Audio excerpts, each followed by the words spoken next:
The preppers go marching one by one, hoo-yah, hoo-yah.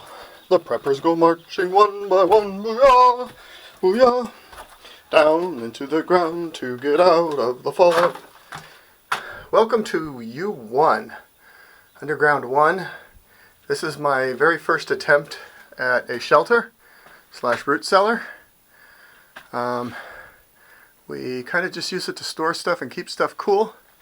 It would be, of course, very useful, though, in the event that you needed to go underground for whatever reason. A lot of people call something like this a bunker. It's not a bunker. A bunker is a fighting position that is armored up, and this is not a fighting position. It's just a hole in the ground.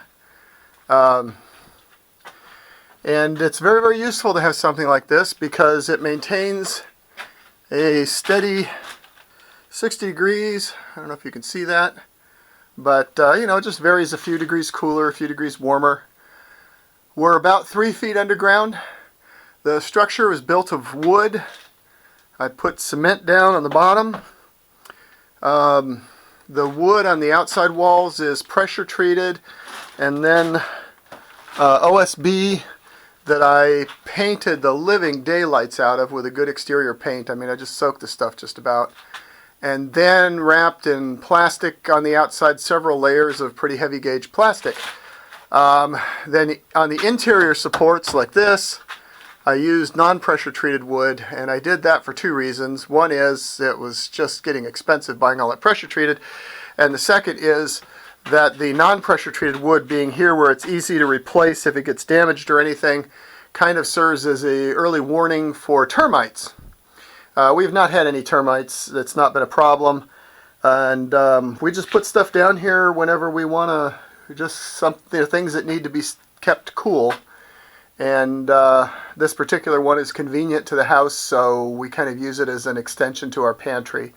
There's, medicines, things, foods, all kinds of things just keep a whole lot longer if you keep them at a steady, cool temperature. We haven't had much in the way of bug problems or anything down here. I will say, though, this first attempt and the wood box idea, the roof, incidentally, is entirely 2 by pressure treated 2 by 3 that I got. Guy owed me money and he gave it to me instead. Wasn't worth it, but it was better than nothing. Anyway, we covered it with plastic. We put dirt on top of that, and then we covered another layer of plastic kind of in a mound shape to direct rainwater away, and then put more dirt on top of that. And it's worked very well. The wood, I did the wood because I thought it would be easier. I thought it would be cheaper. You just build a wood box. I kind of got the general idea off the internet. It was not easier or cheaper. It was a pain in the butt. And I would strongly recommend in the future, anybody building something like this, don't build it out of wood. The plastic layering, the messing around, it's a hassle to try and waterproof it. Go with concrete or go with a shipping container. A nice SeaTrain shipping container that is very strong, not one of these back of the truck, semi-trailer things, because they are not very strong and they will collapse on your butt, as the Mythbusters found out. And then shore it up on the inside with 2x4s anyway. If you build whatever you build, it's good to have a lot of shoring up.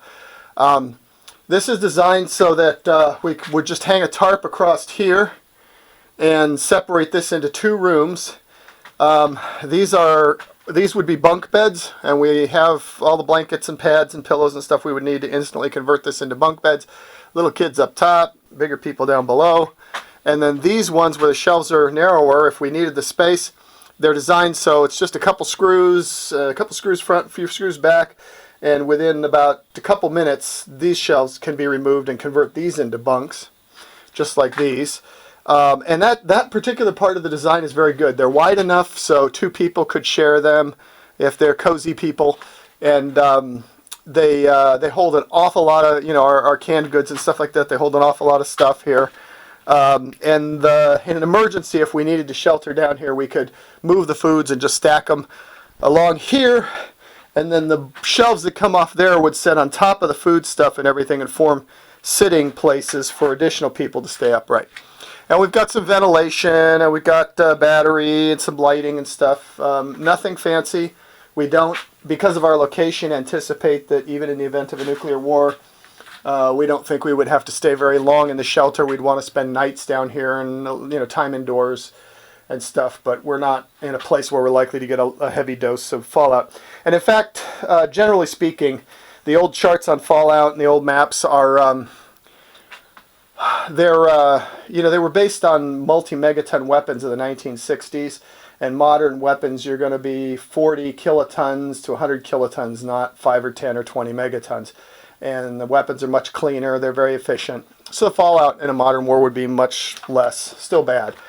But anyway, and then also just a place to hide, people and things, and to store stuff and keep it cool. There are bug out bags here, a couple of them.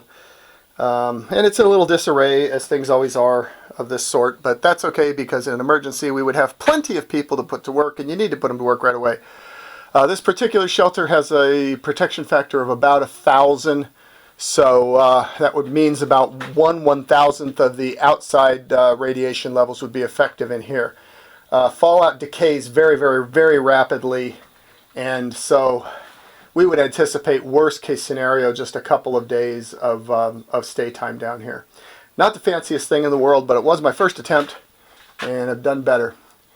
Anyway, I would not recommend the wood. Go with real stuff so you don't have to worry about it, although this has, I must admit, it has held up very, very well for quite a few years, and it has worked out very wonderfully. But we are in a very dry climate here, and plus it's been a horrible drought. That's it. Hope you found this useful. Thanks.